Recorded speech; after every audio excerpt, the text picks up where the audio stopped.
Folks, we're live. We have Matthew Arrett with us, the great game. But tonight we're gonna do something a little different. CJ and I are gonna come out because we're living in Joe's America, and in Joe's America, and as the Western world spinning out of control and falling to pieces, we have to get creative. So starting next week, CJ and I are gonna be doing clothing try-ons and swimsuit ideas. But we're gonna go to like the Goodwill and the Salvation Army and get clothing from there. Walmart and Target and all that will be considered more high end. And then we're going to put on tutorials on how to do proper dumpster diving, like this gentleman's doing right here. See, all this food that's wasted. We need to stop wasting food. Do you know what the price of hyperinflated broccoli is? I mean, it's terrible. So we're going to get into all of that. But before we get into all that, we want to introduce our guest. It's Matthew Arrett. He needs no introduction at this point. You can find him over at the CanadianPatriot.org as well as the RisingTideFoundation.net, and make sure that you get his books. Why is it important? Understanding what Matthew wrote and what he's written about in his books is so vital, so key. The Unfinished Symphony is an amazing book in a series of 2. And once you get the framework of what's happening in the world, you'll be better positioned so you don't have to do this right here, this dumpster diving. We want to stop you from dumpster diving and stop you from trying on used bikinis over at the Salvation Army and the Goodwill. We want to stop that from happening. So without further ado, Matthew Arrett, what's up, buddy? How are you? Well, that's the 21st century dystopic unipolar economic order how-to list right there. No, I mean, one thing as well, you guys I think Rogue News is going to be back on YouTube as well in a few days. So I think part of this is also an obligation to spread your talent out to do things that will not get you censored, since increasingly that spectrum of what you can say and not say that'll cause you to be canceled is widening and widening. So far, trying on bikinis, dumpster diving might be the only thing that you're allowed to say publicly that doesn't get you canceled. Yes, exactly. And then, and once you're done with the dumpster diving and the buying secondhand bikinis that are used, you too can jump on the metaverse and live your best life now. Who needs reality? I was kind of impressed, though, from that one video. That is shocking. That is a lot of quality. Appearingly, I mean, that's quality food getting thrown out. That's surprising. Yeah. But I mean, part of this too is like, this is a reflection of the age of controlled obsolescence, right? The idea that we acquiesce to live in an age that would involve consuming, and like the idea that we don't have to produce anymore. That was what was told to these baby boomers, coming of age in the early 70s, that the new order is going to be premised on you being a good citizen and just, looking out for number one, keeping the engines of the economy going by buying things in your malls and just don't worry about the future. Don't worry about the fact that you don't have factories anymore and you can't like produce anything for yourself anymore. That's okay. That's why we have dark-skinned people who are going to be poor doing that dirty work that we don't have to look at or do ourselves. And that'll just be the forever order. That was insane. And coming out of it, like people used to get their shoes repaired at shoe stores. They would like know how to sew. And when you bought a piece of clothing, the idea wasn't that you would have to replace any single item in a few months, or throw your shoes away after the soles wear out a little bit. The idea was things were built to last. Yeah. And that's why you still have cars in Cuba, right? From the 1950s. Yep. I mean, they're driving around. They got to be tuned up, and a lot of people are mechanics there. But the fact is, these cars, you try to imagine in 50 years, my Nissan Sentra is not going to be driving around any road in the world. Like that thing is designed to kaput in 5-6 years. I'm going to have to already start having this thing tuned up. So, I mean, you made a point, man, and it goes to show, especially now with inflation running rampant, I think people need to get conscientious on what they buy. In terms of quality shoes, I always tell people get boots and shoes that you could always resole. Only boots I wear are resolable boots because I don't want to be buying boots every single year. It's stupid. It's a waste of money. Clothing wise, spend a little bit more. You can go and get yourself a whatever from Target or Walmart. Save a little more. Get yourself a Brooks Brothers polo shirt or something that'll last you. Yeah. Yeah, that's like it's really a lost way of thinking. Very few people do that. There's still a couple of holdouts now and again, but by and large, that's really I don't see any millennial thinking in those terms these days. No. But that's also part of it, right? Like, so people are wondering, well, why are we going through this crisis now? Is it because Russia is somehow, like intervening on Ukraine? Is it because, they're withholding their raw materials and their natural gas, like I'm being told by the media? Is that what's at fault? Is it China that just decided to spring an operation out of the West to undermine the Western order in order to create their, communistic model of world government and destroy capitalism in so doing? I mean, there's so many explanations for why our world is going into a crisis mode that have no bearing on reality. But a lot of people who just don't know how to think a little bit about the decisions that were made are buying into this stuff. And they just can't see. No, it's the fact that we allowed for 50, 60 years of living in a decadent society with no consideration for what are you doing for the future. We permitted the idea of controlled obsolescence of computers and everything mechanical it's designed to crap out on you. And just wasting product, right? Like, I mean, the fact that the things like that thousands of people can actually live relatively, can eat well with just by like mapping out where the dumpsters are behind grocery stores all over North America. And there's like this giant community. I mean, good on them, getting by the system or getting around the system. But at the same time, what the hell? That should never happen. And the amount of product, like even now, farmers, I was just seeing a montage video of farmers in Canada and the United States all saying, look, I'm getting these documents from the Biden administration telling me that I am obliged to destroy my crops. And you have hundreds of farmers all saying, like, if we don't do this, we're not going to get loans next year to plant our seed or anything else. They're willing to pay 1.5 times market price for our corn, our wheat, our everything, our soy, but not to use it, to just destroy it, to go in with like steamrollers and these big machines that only exist to destroy crops that have been created. Like, what kind of thing is that to create in your society, right? Machines that exist to destroy crops. That shouldn't even exist. But these are being rolled out across farms all over North America. I'm imagining that this is also happening in Europe. Why? To create scarcity. Yep. I mean, and they were accustomed to doing that before the intention to actually create scarcity was fully being brought online as it is today under this whole Great Reset thingamajig. Before that, we had already accommodated our farmers into expecting this sort of behavior for other reasons. Like, I got cases that I've written down where Niagara farmers in Ontario were paid tons of money by the Canadian government to just destroy all of their peach trees, grapes, everything else, because there was a glut on the market and they needed to create a bit more scarcity in order to modify the prices. This has been going on with pig farms in Alberta, BC, and the US, where farmers were paid to kill their sow and just bury the dead bodies, let them rot. Don't make bacon out of that stuff. And why? Because the pork meat, on the markets was just simply too low. They wanted to increase the price. So there are all of these. I think this is where we start getting at the false dichotomy between the neoliberal sort of absolute religious free market worship of money idea that came in the 70s as the new paradigm, with its opposing counter-gang operation of conservationism. All consumerism is bad. We have to protect nature from humankind. And both of these false paradigms were put in as false opposites to get people to think they have to pick one or the other, And today we see how both of them have been pushing us in the same direction as cattle into a slaughterhouse, which the ultimate desire has been, on the one hand, to have an economic system based only around self-multiplication of money without creating anything measurable of value in the world. That idea resulted in turning our economy, which was formerly a productive industrial economy before the 70s, into this time bomb of speculative fakery that's designed to blow. That's what it is designed to do.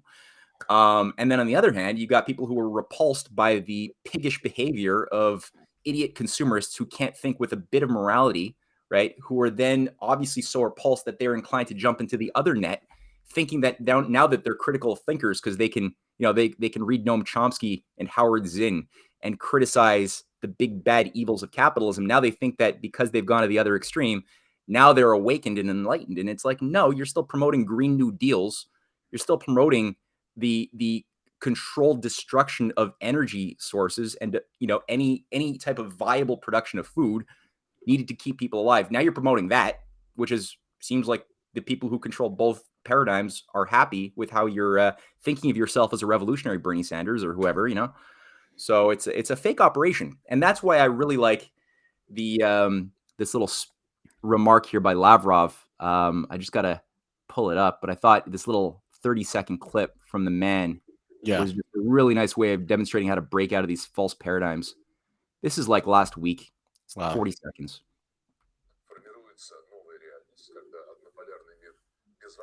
For people listening on their, on their headset or something, he's basically saying a new reality is taking shape. The unipolar world is irretrievably receding into the past, and a multipolar world is being born. Amen.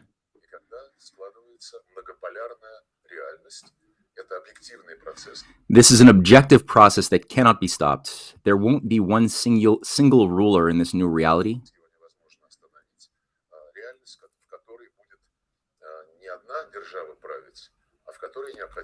All key states with a decisive influence on the world economy and politics will have to come to terms.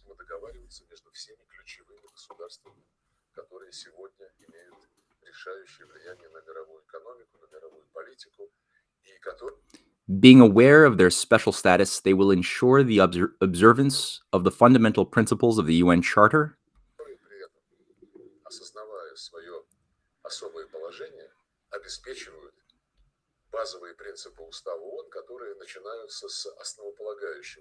Including the main one, the sovereign equality of states. Nobody on earth will be considered a second-rate player.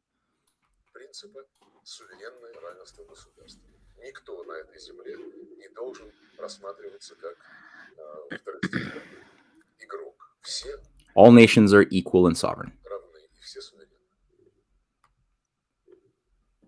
That's how to not play into this stupid capitalist versus communist fakery that we've all been told we have to play into. Yeah, it's the way the New World Order operates. It's multiple levels of binary dichotomies that they give out to the people in order for them to have this back and forth football match where nothing gets settled, nothing gets done, and both sides are extremely distracted. And people need to break away from this ridiculous binary, retarded, backward thinking, man. It's the only way. Absolutely, yeah. And I mean, when you look at this is not a new thing. This has obviously got new expression in our current age. But even going back a few generations, people thought that they had 1776. Adam Smith published this as Wealth of Nations on behalf of Lord Shelburne. The guy who was basically managing the British East India Company and the British Empire, who was out to subvert the danger of the rise of the American Revolution. Yeah, that's the guy, right? Who commissioned Lord Adam Smith, this British empiricist hack, who said the human mind is incapable of planning anything into the future or judging anything objectively moral or truthful. That's the role of God, not of man. Our job is to just satisfy our lusts. That's why God gave us the yearnings for sex, is just to give into the urge, and the magical self-regulating hand of the marketplace will just work itself out when you let everybody just be what we are, which are beasts pursuing sex and self-satisfaction. Then all of a sudden we'll mystically just have goodness. Now, he never actually believed it. Neither did the people who commissioned him to write that piece of trash in 1776. Not coincidentally, the same year of the American Revolution starting off, right? The idea was to always justify why the United States should not, why there was a scientific justifying reason why the U.S. should not have industries and just remain an agricultural backwater zone and let Britain control the industries, not the U.S. They're not going to make money because they're not good at that. So why do something you're not good at? Let the people who are good at it do that. And there's a scientific reason for it. You're good at making cotton. We'll even help you import more slaves, which is what the British were happy to do with the Portuguese, to just make a whole system of dependency utilizing increasingly slave labor, which everyone knew was going to undermine the very fabric of the U.S. Constitution and Declaration of Independence. The British were happy about that fact.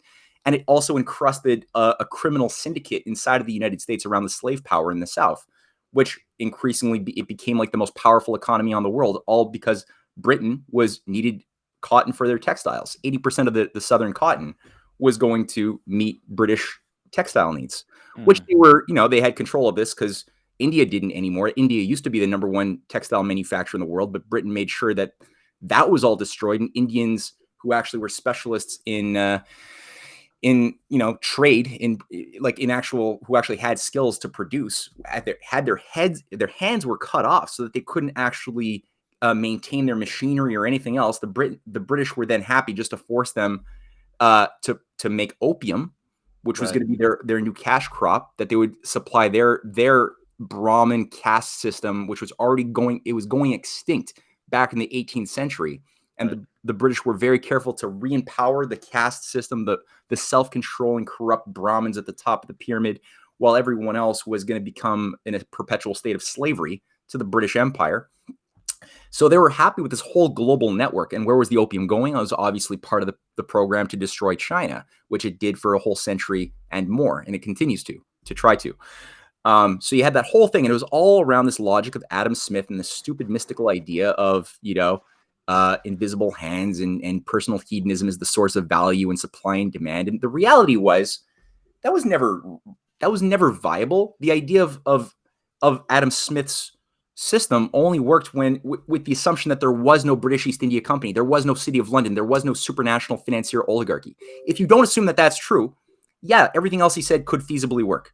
Right. But as soon as you incorporate actual political powers in realities that the founding fathers like Ben Franklin and Hamilton and others knew and understood that was the real source of evil, that intention to destroy and use lies to undermine every one of their victims, it's no longer true anymore. So free trade can work if all players are actually on equal footing and there's like a fair set of rules of the game. Yeah, then competition plays a very important role, right? That's why the American states internally it was a good thing when they were finally granted free trade amongst each other instead of each state fighting for their own little territory of economic sovereignty against each other. That was insane. No unified nation. But it only worked because you had a holistic constitution with a broader protection of the nation as a whole around some spirit of common interest. And that's what people like John Quincy Adams was trying to internationalize in the 1820s around the idea of a community of principle. That international law couldn't be based on the U.S. adopting some Pax Romana, enforcing its will on the weaker under the guise of free trade or something. It would have to be based upon an idea of everybody, regardless of your cultural differences or national differences, working on making yourselves better. It's like the best version of America first, right? Right. Every nation should look after its own people and its own interests, and on that basis, conduct international fair trade. And you could have good, healthy competition. It's the source of a lot of good.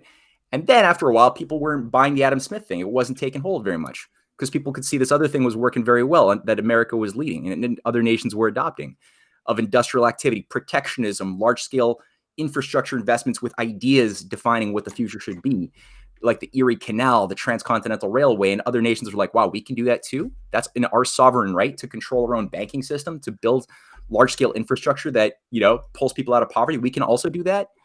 And so they had to cook up something new. And it became, this weird response, which was Marxism. And all of a sudden, Marx's, Engels, all of these other little networks around Marx, like David Weikart at the British Museum, because Marx was also based in London. He worked, for London newspapers.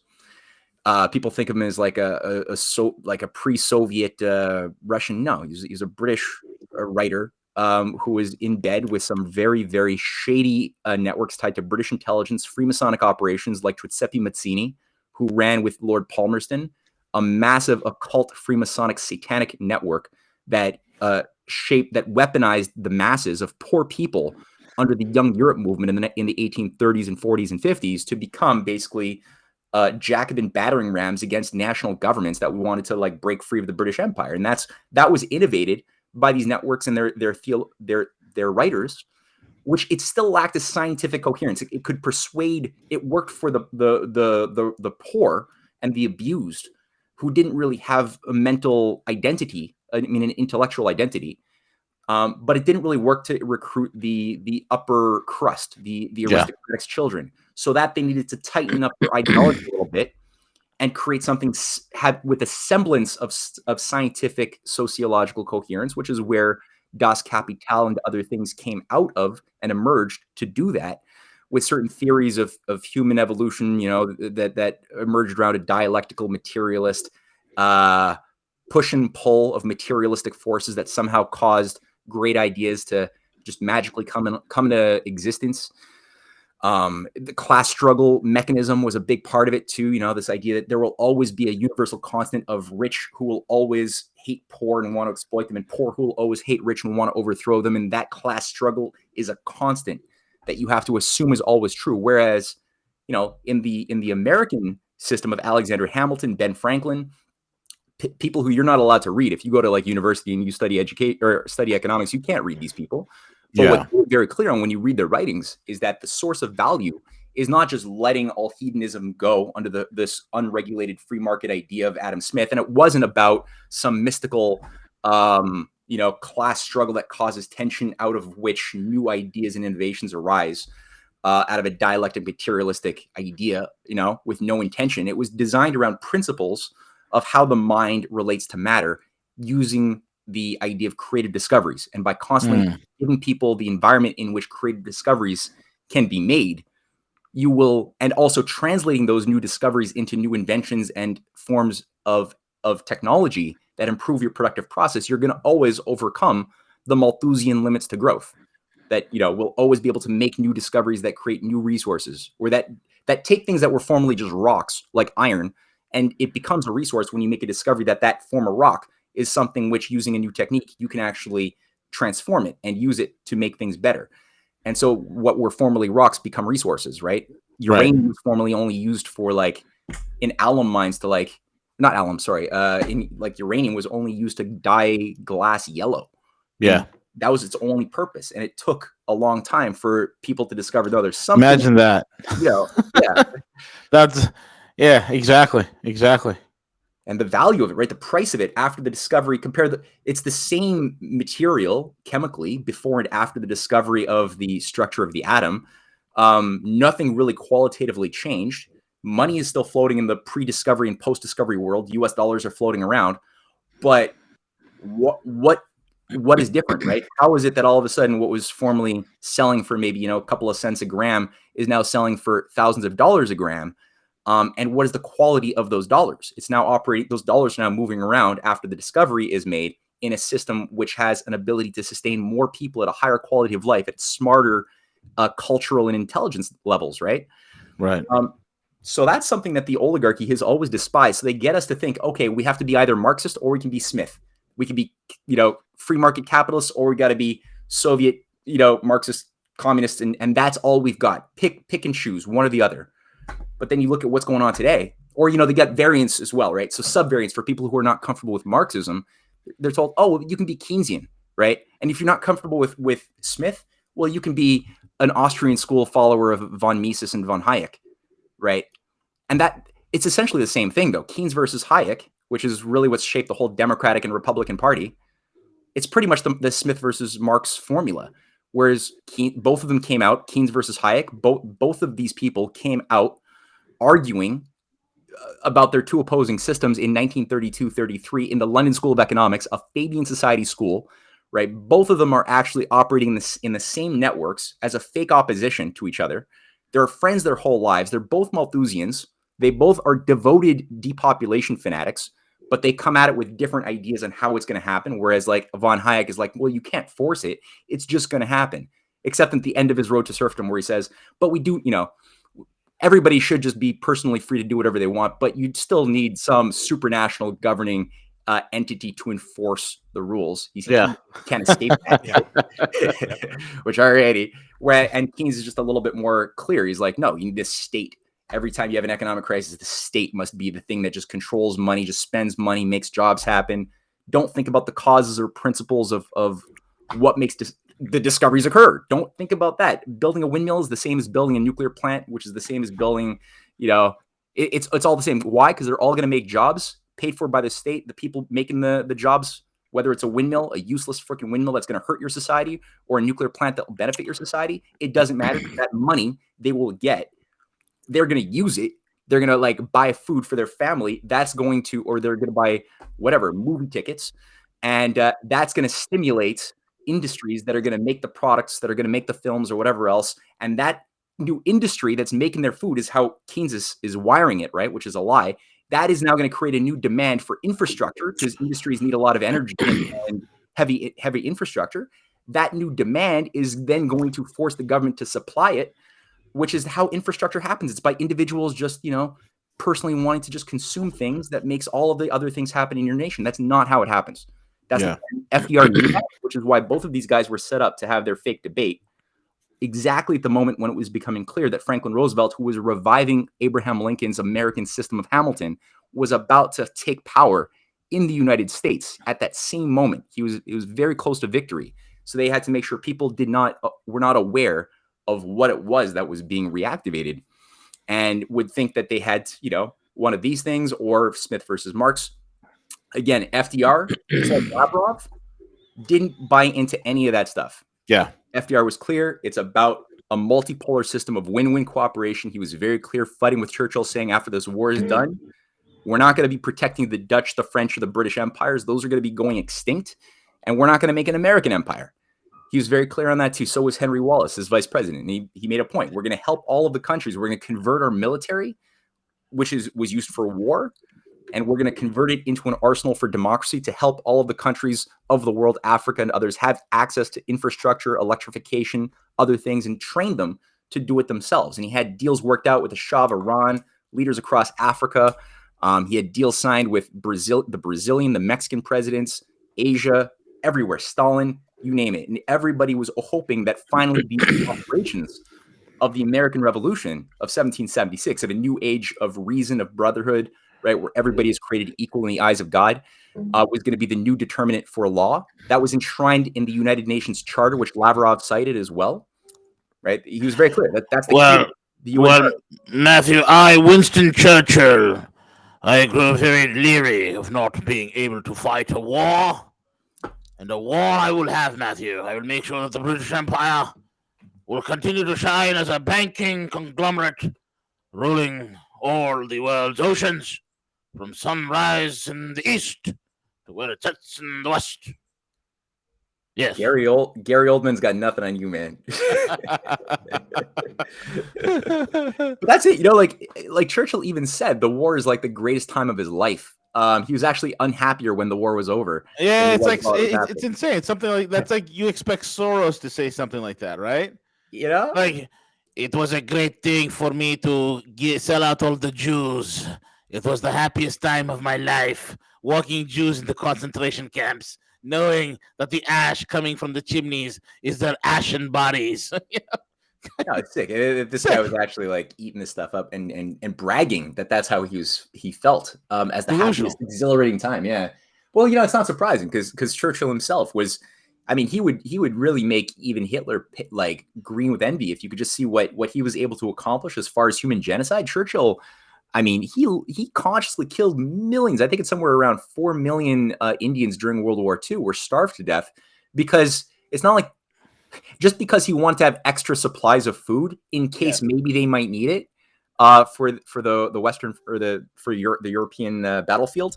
Yep. And so they were more than happy to do like what they had done to Ireland earlier, what his grandpa did to the Irish by just, they had enough food in Ireland to keep everybody alive throughout the 1830s and 40s, but that was going against the rules of the free trade agreements that they had signed with Britain. They had to export a certain amount, and they had, soldiers on the ground to make sure that they met their free trade agreements, to the point that you had kids and women and children, everybody just dying on the streets of Ireland. They lost something like 10 million people in the 19th century to an intentional British Malthusian policy of depopulation. And they did the same thing for India throughout the 19th century. They did it again in World War II. Churchill was a major Malthusian. He actually said he would have marched with the black shirts of Mussolini if he was a bit younger. The guy himself was a complete fascist scumbag. And the fact that he's celebrated as being like this great hero by the darkest hour in Hollywood movies. Never surrender. Yeah. That shit. What the hell is that? No, I mean, he was more than happy to kill his own British, young men as well, sending them into unnecessary wars and battles to just prolong the war unnecessarily. In terms of the battles at Dieppe, the Dieppe raid in France and other things. I mean, he just like took human beings, even British human beings, and turned them into a meat grinder.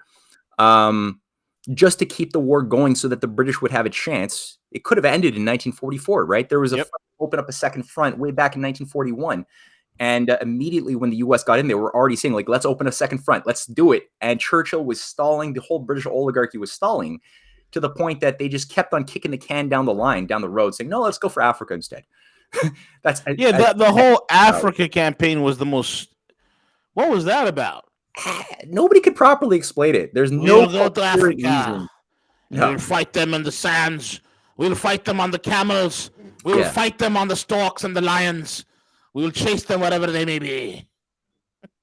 Absolutely. It's like, no, I mean, it does seem to be just this necessity because the British Empire and empires as a whole, but especially the British, they just thrive off of the purgative violence, right? The chaos of disorder. And they have this faith. It's part of their satanic sort of ritualistic way of thinking about control, that by inducing chaos in that way, we can just somehow manage that chaos, navigate through it above the storm, and come out somehow controlling as much as possible, right? With our enemies having self-defeated. And so they tend to really extend these wars. Like, why did World War I happen? There's no good reason. Just like what we were just talking about. There's no even the highest level experts of history cannot give anybody a solid good reason why World War I happened. It's just a series of unfortunate events that all of a sudden, oh yeah, we were all killing each other in a meat grinder for 4 years. Because there was like a Black Hand terror cell that killed an archduke who's a low-level guy in Austria, and somehow everyone just was killing each other for 4 years. That's just what happened. And you got like some of the stupidest military maneuvers.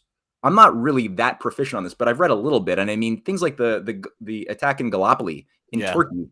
My God, Churchill, who oversaw that in World War I, he knew damn well that you were just going to take all of your thousands and thousands of kids with, barely any not battle trained at all, and just have them run into machine guns. That's all you're going to do. There's no way it was going to win. Everyone knew it was not going to be successful. People on the ground knew they're out to basically be sacrificed. They did it anyway because British, stoic, for mother, the mother country. you'll do anything. But it's like a cult. And the whole idea was just to simply prolong the agony so that they could really put themselves in a situation to control the conditions of the post-war age, which was the League of Nations, a one world government agenda in 1919, the destruction of the Ottoman Empire, which had formerly had a giant design with Otto von Bismarck to build the Berlin to Baghdad railway to help the Ottoman Empire modernize, to not go into hellfire mode. Germany was already adopting the Hamiltonian system under Frederick List, who was an opponent of both Marx and Smith in Prussia. That was unifying Germany.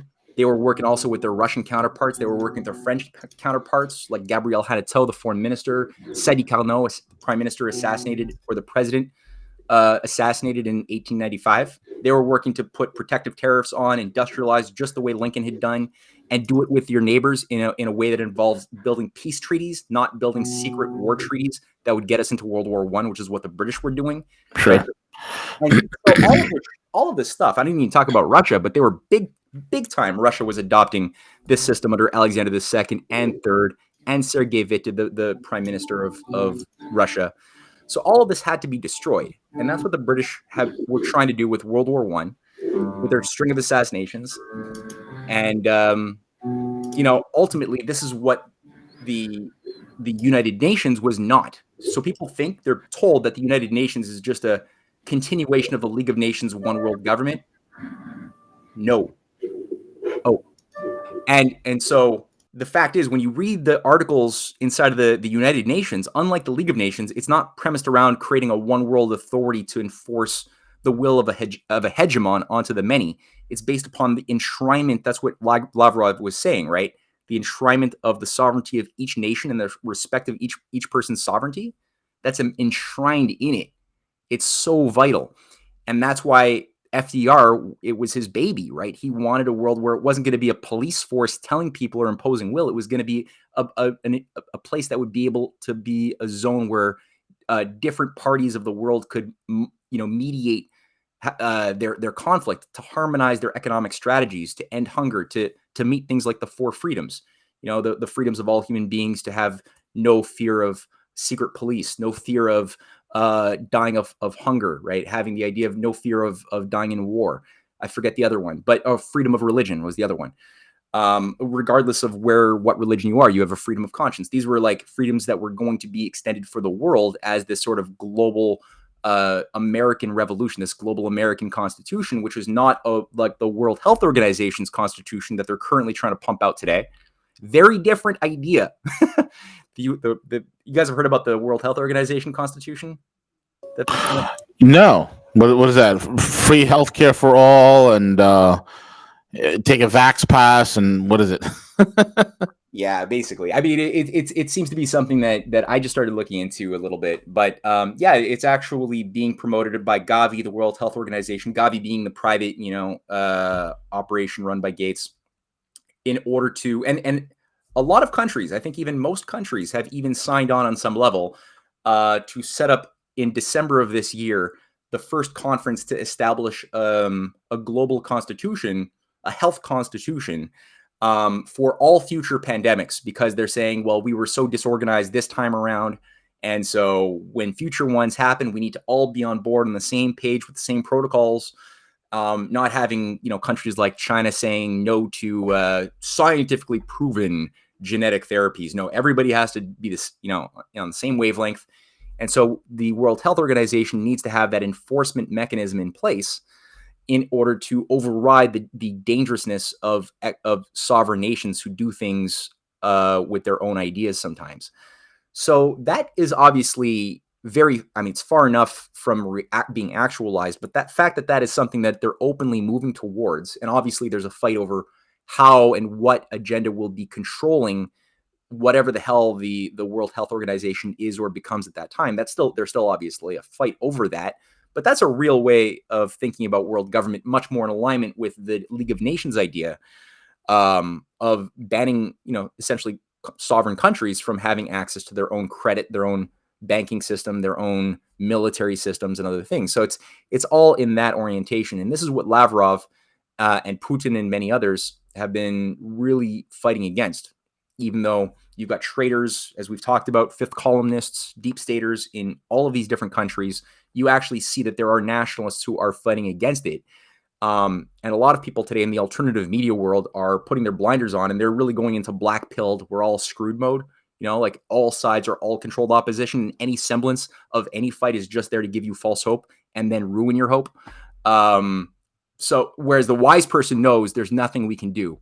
The wise person who watches, let's say, Corbett or any number of other things knows that the best you can do is just sit back and make sardonic comments while we all go to hell, which is our destiny to be self-destroyed. And maybe we can enjoy ourselves a little bit and play some video games and make some fun comments while it's happening. But ultimately, this roller coaster is going over the abyss, and that's our destiny.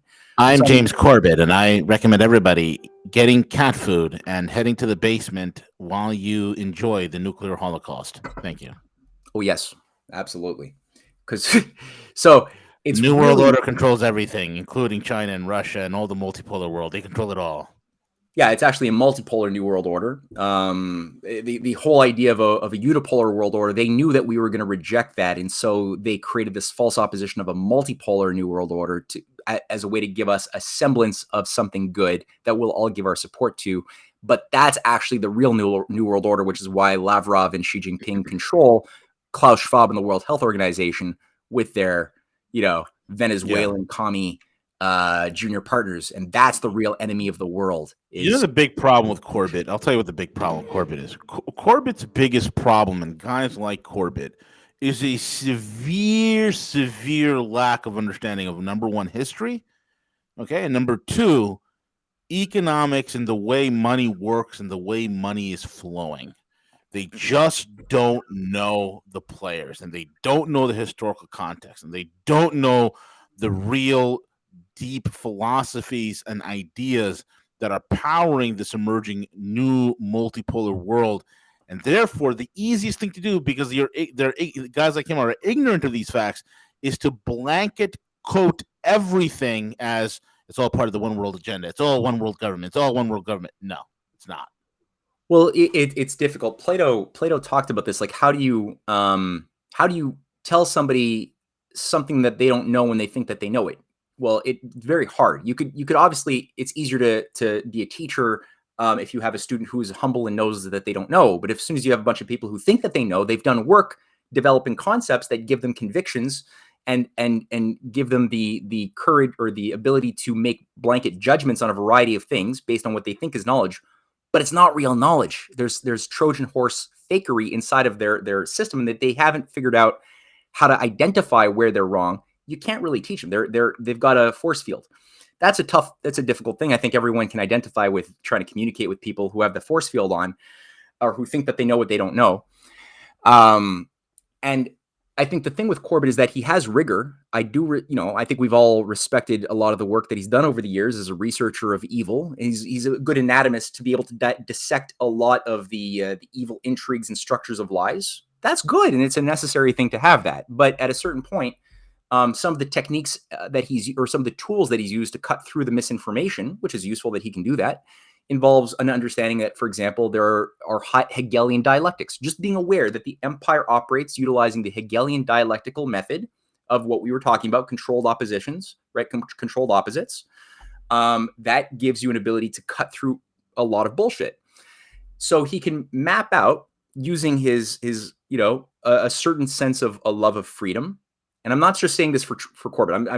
We're obviously using him as a foil in a sense, but it's not fair. It's more just anybody who is of a libertarian, a deeply seated Austrian school libertarian von Hayek type of foundation has certain assumptions about what freedom is, what human individual is, what the state is, what economics is. There's certain basic. They might use the same words as other, like a Marxist and a von Hayek follower and a Keynesian and Lincoln might all use the same words: government, human nature, freedom, economics. But the concepts are coming from totally opposing, incompatible paradigms. Are all paradigms equally wrong? Are they all equally right? Are some more right than others? Well, yeah, for sure. If everything was equally right, then the liberals would be right, and we'd all be living in a LGBTQYXYZQ infinite gender world that we couldn't possibly justify as being wrong. Because all truths in the multiverse are true. If that's true, okay, then which one is true? This is where we now have the issue of in the libertarian sort of, I guess you could say, Adam Smithian, modified Adam Smithian mode. All government is intrinsically bad, tyrannical, evil. So whether you have FDR, Lincoln, JFK, or you have Hitler, Napoleon, Mussolini, Klaus Schwab, it's all equally utilizing central powers to do things, which is all equally evil, will all bring you to the path of serfdom and slavery. So the only thing that's absolutely good is personal freedom to do whatever you want. Anything which inhibits your personal freedom to do whatever you want, as long as you don't hurt somebody else. That's the sort of British empiricist view of freedom, right? You have the freedom to do whatever you want to the degree that it doesn't hurt somebody else. Okay, well, that's a negative freedom. That's not a positive freedom to actualize any potential you have inside yourself or activate higher sentiments of creative love and joy and happiness. That's not part of that lower view of British imperial freedom. That's just like, that's the freedom of a beast. Anyway, to that degree that something infringes on that type of freedom, it's bad. So any type of law becomes bad because it if it's an economic law based upon like what your society should do in the future, like let's say we want to industrialize or build a high-speed rail grid or a maglev rail grid, well, that involves planning. It involves rigidity. It means like conforming. People might not want to move. They might not want to develop skills. They might not want to have, there might be no demand for electricity before there was electricity. Why would you force that on people? If they never had it, they don't want it. Why would they want it now? Right? You're being an authoritarian dictator. So you got this type of like crazy ass logic. Of course you don't want what you've never had, like that's what the environmentalist depopulation fanatics say about why Africa should not have abundant, fresh, desalinated water or nuclear power, because they don't want it right now. I don't see Africans all clamoring for nuclear power. They've been living happily, marching, 12 hours a day to a dirty well and back for generations with burning wood in their little huts, dying of asphyxiation by 30. That's just what they want, and that's all they've known. So why are we going to supply a demand that doesn't exist? If we do that, that's why China's authoritarian. right? That's actually what they say in the CFR and the Council on Foreign Relations and others, is China is authoritarian because they're imposing their values of technological progress and building dams and electricity and water and having like high class hospitals in Africa. It's really that racist from our standpoint, but we're acting like we're virtue signaling, saying, no, we're protecting the natural indigenous ecosystems of the Africans. I'm digressing for a reason, but point being, back to Corbett, one of the key things is that it's not only the Hegelian dialectic that he thinks he's able to use to cut through the lies to diagnose the dead corpse of reality, but it's also this belief in Anthony Sutton, who is his sort of intellectual godfather, who he said gave him the master key that he's been using.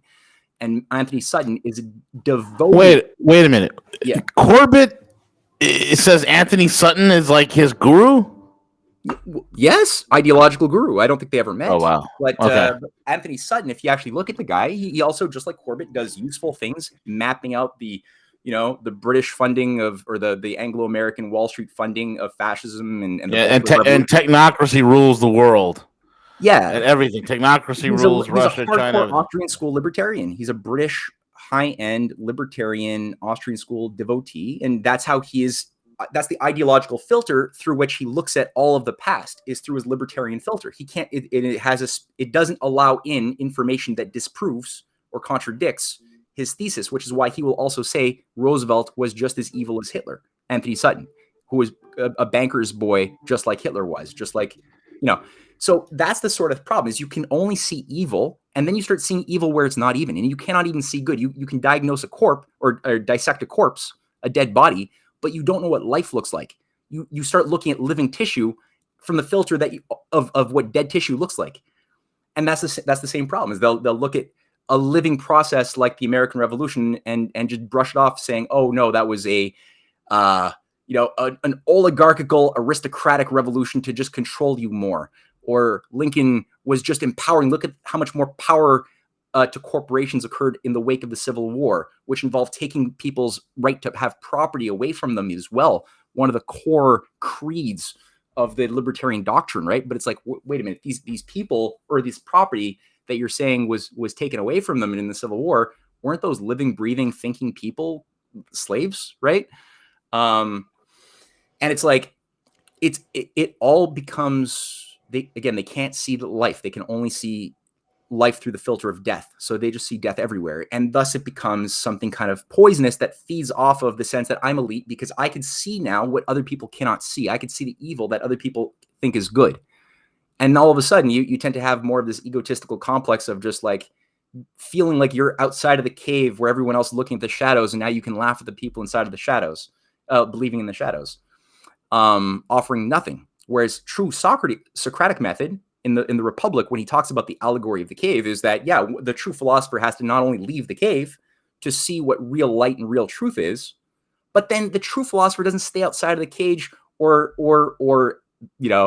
control the puppet strings, which is what you could do if you just stop short like George Soros, right? He wants to just control the puppet strings of the people believing in the shadows cast by the puppet masters as part of a manager for the oligarchy. But no, the true philosopher, as says Socrates, has to go back into the cave at the risk of his own security in life to try to help people who believe in shadows to become aware that they have a higher way of thinking and seeing through their mind's eye and not their physical eyes, which involves also getting more people out of the cave. And that's the condition upon which a true republic has to be founded, is the philosopher king has to love people in that way to the point that they're willing to die, like Socrates was. For the sake of a higher good, right? He took the hemlock. All of the Socratic figures, like the early church fathers, Saint John, like John the Baptist. You look at all of the early church fathers were all persecuted and martyred because they made the Socrates choice that we choose to, live for the health of our souls, despite the fact that our bodies will suffer and we might die. But the health of our souls and the happiness associated with that is primary. And the empire itself of Rome, what happened to it when this thing took off? No matter how many Christians they threw at the lions that they burnt on Roman torches, what do you call them? Roman candles, right? To keep the arena lit all night long with burning bodies of Christians on stakes, drenched in oil. This was something that went on for years, like over a century, starting with Nero, who did an inside job right? Burning down Rome, blaming it on the Christians, kind of like Hitler did with the Reichstag, blaming it on the Jews as an excuse to have a complete persecution that lasted all the way until like 315 AD. And no matter how many Christians you killed, more people were induced to live that life and break away from satanic paganistic cults, which is what was dominating the religious institutions of Rome. And to the point that Rome ended up basically dismantling itself. It fell apart under the weight of its own immorality, kind of like what the U.S. is going through today in the Western world. We're sort of like the last phase of the Roman Empire, where the consequence of this immorality, the toleration of these satanic cults managing our society for far too long, have brought us into a place where we cannot replicate ourselves anymore.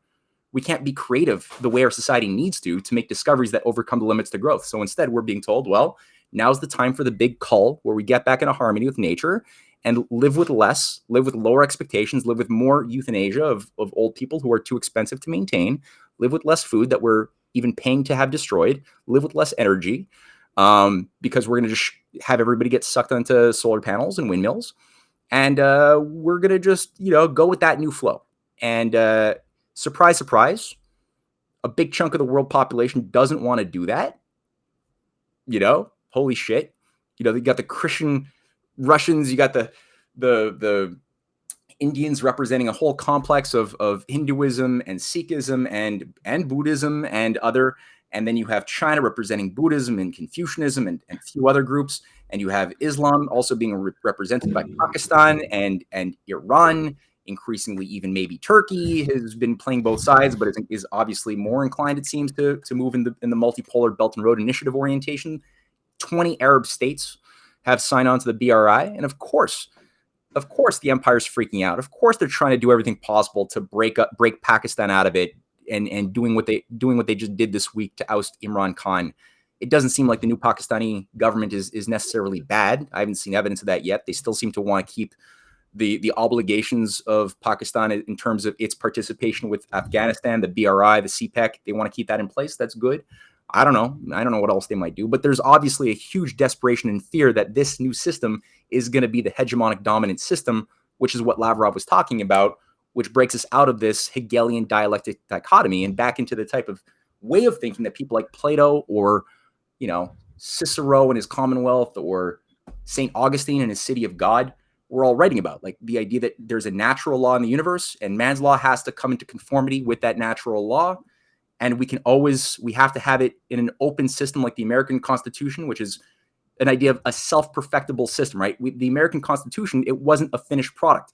And the founding fathers who authored it, they knew that's why they didn't write in order to form a perfect union. That would be a closed, finished system. That would be itself very imperfect if you tried to do that. They said a more perfect union because it was open to being perfected via amendments done constitutionally. And that's the way that the human beings who are, I guess, not destined to self-extinguish, we are always open to making things better because we can never become perfect. That's for the higher, that's for heaven. We have a little bit of the divine. We got a little bit of the lower thing too, in terms of like the fleshly passions. We're never going to be liberated from that, nor should we. That's part of what makes creative discoveries and doing good and free will so beautiful. If you didn't have any urges to do what you shouldn't do, well, that would make, free will useless. There would be no free will. You just do what you do. You'd be a robot. So thank God we can fuck things up, Thank God in that sense that that we can make a mess, but that's only because we can also change transformatively to wisdom if we chose to. And we have a chance. We still have a little window of opportunity to make that transformation and make the right decisions by avoiding World War III and working with the Belt and Road Initiative, working with Russia on win-win, John Quincy Adams type of community of principle stuff. And that window's closing, though. It's closing damn fast. So, in a very, very big and major way, man. It can't close fast enough. And I, for one, and I think everybody listening to us should, for one, celebrate the end of the unipolar world. The amount of harm, the amount of destruction, the wanton loss of life on a grand scale that would make the concentration camps of Germany blush. I, for one, am happy. And I think this could be a momentous occasion for us who are right thinking to step into the fray, step into the vacuum, and try to lead as many people as we possibly can, or influence as many people as we possibly can, to leverage this for the betterment of their neighborhoods, their families, and their communities, man. Amen. Amen. Yep. And so, yeah, back just a shameless plug. That's the content of Volume 3 of The Clash of the Two Americas that should be out at the end of this week, maybe next week, with a picture of Benjamin Franklin. And here, I'll do a little, actually, since I talked about it here. Get the book, folks. All right, let me do it. I'll show the picture of the book cover here. This is, you're actually seeing behind the scenes here. Probably not good for my security, but that's okay. There was one time that CJ shared his screen, and I saw, there was a folder that said insurance policy on it, and something about Hunter Biden. That's right.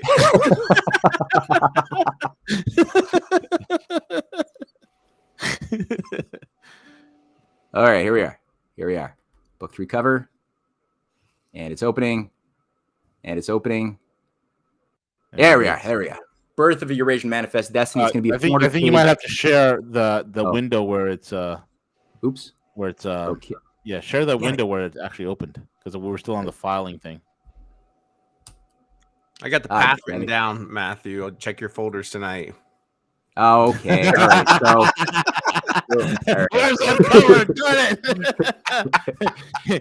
It's been replaced by a picture of CJ drinking tequila. That is the cover. I can do this. One last time. And then he retitles the book, Donde Estas Tequila? By Matthew Ehret. My computer just periodically gets hijacked by CJ from now on. Next week I'll have an image for it. Excellent. All right. Folks, cool. Get the books. Go to the risingtidefoundation.net and get the Clash of Two Americas, Volume 1 and Volume 2. Volume 1 is the Unfinished Symphony. It is a masterpiece, an absolute masterpiece. I mean, we are literally sitting, as he was, states in the book, sitting on the edge of a precipice. And what happens from here on out, folks, it's so important. So important you know where we are and where we're going. Matthew frames it better than anybody I know. Period. Punto final, as they would say. Matthew, thank you so much for joining us, man. It's always a pleasure to have you on. Folks, go to his Substack, substack.com/Matthew Ehret, substack.com/Matthew Ehret. Sign up for the Substack. Also, Cynthia, his wife, also does. She's a phenomenal researcher and writer, and make sure you sign up for hers as well. And then when you go to the risingtidefoundation.net, you could also subscribe to many the Telegram channels where Matthew announces weekly seminars. Pretty much, you guys are always doing seminars on history, on culture. It's just amazing. Yeah, this week we're actually going to have Martin Seif, who's this award-winning journalist. This guy is authored so many books. He was the Washington correspondent to the Washington Times for 25 years. He's doing something on how the British created and destroyed Orwell. That'll be this Sunday. So anybody wants to get an invite to that, send us an email at info@risingtidefoundation.net. You'll get a Zoom invite. Perfect. Folks, if you want to get a PhD level of understanding, go there, join the risingtidefoundation.net. It is the modern Library of Alexandria, all things geopolitical, all things geostrategic. And with that sound of the French ringtone, it is time to say au revoir. Yeah, we have to eat our Quebecois baguettes. Yes. Goodbye. Au revoir, Monsieur Ehret. Au revoir, CJ. Oui. And we are out. I am the gorilla.